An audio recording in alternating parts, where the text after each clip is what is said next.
القرآن نور حياتنا. يا ناس اللي سامعين كلامي ركزوا وياي في اللي هقوله عن كتاب ربنا العظيم اللي بيه حياتنا تحلو وتطور.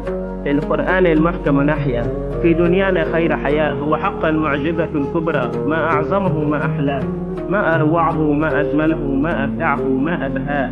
بخشوع دائما نقرأه ونعيش على نور سلام، وبكل الحب نرسله بخشوع في كل صلاة. آياته بتشرح الصدور وتطرد كل آية. ده مش مجرد ورق ولا كلمة بنعدها، ده روح بتنزل على القلوب وبتجدد حياتها وتفيدها. لما الدنيا دي بيك وتحس انك في دوامة، افتح مصحفك واقرا، هتلاقي في احسن علامة آياته بتطمن قلبك وتهدي روحك اللي تعبت، وكأنك بتشوف طريق بعد ما كانت العين اتهزمت. في قصص الأنبياء والصالحين دروس وعبر لينا، وكيف صبروا على البلاء وكيف ربنا كان بيحمينا. في أحكام بتنظم حياتنا من غير ظلم ولا جور، بتورينا طريق الصح وبتطرد كل شرور. صوت آياته لما يوصل قلبك بيغير فيك كتير، تحس براحة وطمأنينة ما حسيتهاش قبليه بكتير.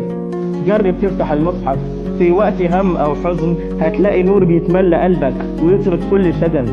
ده كلام ربنا اللي خلقنا وعارف ايه جوانا، عارف همومنا واحلامنا وعارف ايه اللي يسعدنا.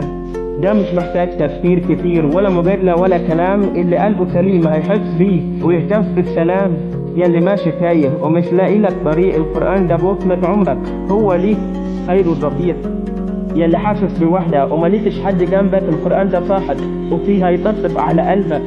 يلي بتشتكي من الدنيا ومن قسوتها عليك، القرآن ده بلسم لجروحك، هو اللي هيشفيك. يا ريتنا كلنا نرجع لكتاب ربنا العظيم، نعيش فيه كل حياتنا ونفهم معناه والقويم، مش بس في رمضان نقراه ولا في المناسبات. خليك صاحبك طول العمر وفي كل الأوقات والحالات. يلي بتشوف الفيديو ده وعجبك كلامنا، يا ريت تشترك في القناة وتكون جزء من أحلامنا.